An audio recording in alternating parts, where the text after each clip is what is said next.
We woke up that morning, a cloudy, nondescript day, completely unaware that this day would be the beginning of our next milestone, and it would affect so many lives.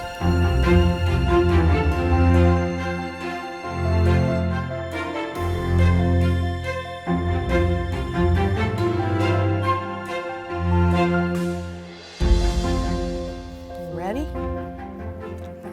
Okay. So, what's your name?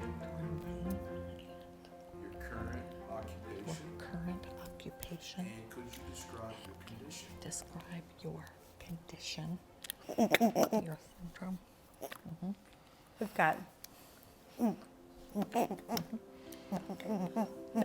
My name is Mallory, and I am working as a sign language mentor at Sinclair Community College in the ASL lab. We work with students to help them learn and practice sign language. I have a rare neurological syndrome called Riboflavin Transporter Deficiency, RTD.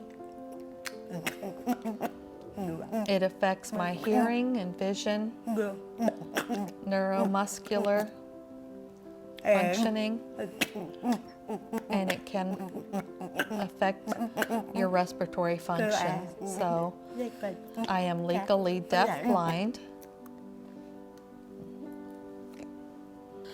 My name is Kim Holler, and actually my occupation now is to work as a home care provider for Mallory. So I'm an independent contractor working as a provider for her. And my husband and I and Mallory and my son have lived in this area since 1993. When their condition started to worsen, we moved from Iowa to here, and just been taking care of the family, basically. Despite your condition, how have you been able to accomplish so much? Have your condition. How have you been able to accomplish so much?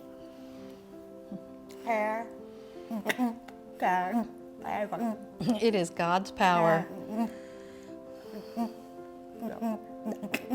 I am just so thankful for everyone and my family and friends, nurses, and the nursing agencies, because they have all helped me to get through my challenges. I face many challenges every day. But despite my disability, I am able to do what most people enjoy doing, but just in a different way sometimes.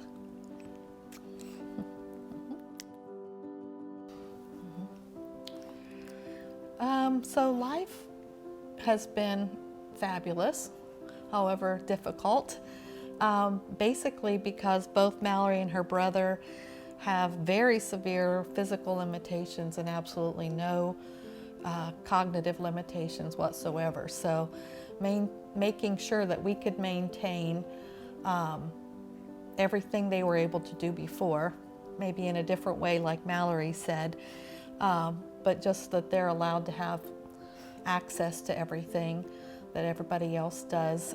That's been our goal. And of course, it's a challenge when we're dealing with, we need so many people to help. We need nurses to help so that they can be independent. School was a big challenge, and we basically just worked all the time. And Mallory and Zach had the attitude and still have the attitude that they can and would do everything. And so it was our goal to make sure they accomplished that. I think it took me a long time to figure out because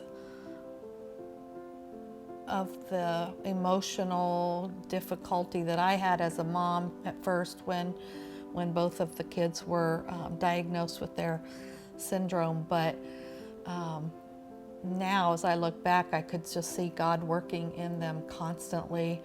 Like I say, it took me a while to figure that out because I was so angry and hurt, but there's no other source for their attitude, their desires, their just not giving up. I am beyond proud. Mallory and Zach have worked hard their entire life to be able to accomplish the things that they have. So many people with similar physical disabilities aren't given the opportunity, or maybe they're not able to present themselves because of limitations of support. And I am just so proud Mallory is out on her own, in a relationship, living in her own home, and having her own independent life. My son, the same. And so it's something we never dreamed of, and it is absolutely amazing. So we know that you and your family experienced difficult times with Medicaid. What was that situation like?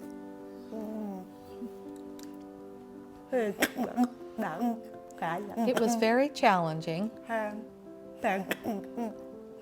but we are very thankful for everything that Medicaid has done for us, even though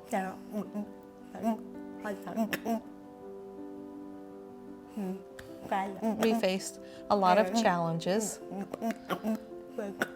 and are able to work through things. Like with Addison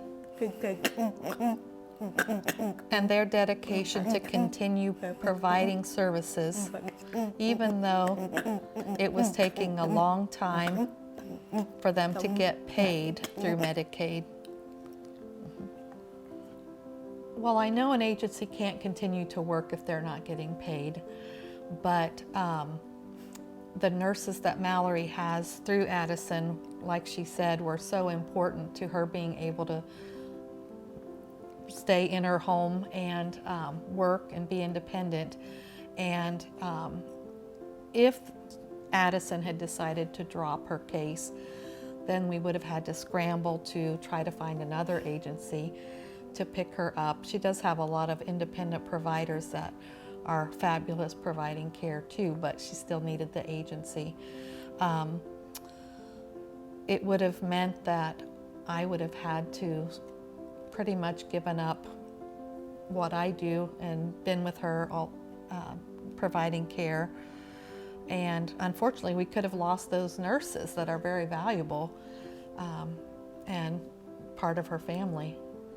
So we were very thankful that Addison was willing to continue to provide the nursing care for Mallory and eventually get it figured out. What would life have been like if Addison didn't continue to help despite the lack of pay?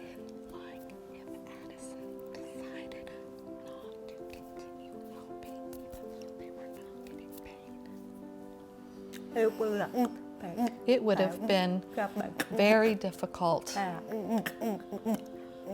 I had another agency before, but I don't now.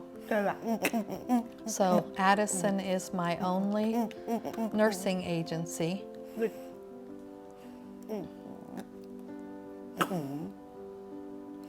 I have 2 nurses who are working through Addison right now, and they are a big part of our team.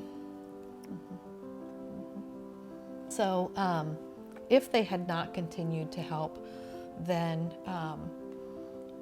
we would have had to quickly try to find another nursing agency, which is very difficult. It's just very difficult to find an agency that has nurses to provide, first of all. And there are a lot of agencies that are not willing to take on a Medicaid case.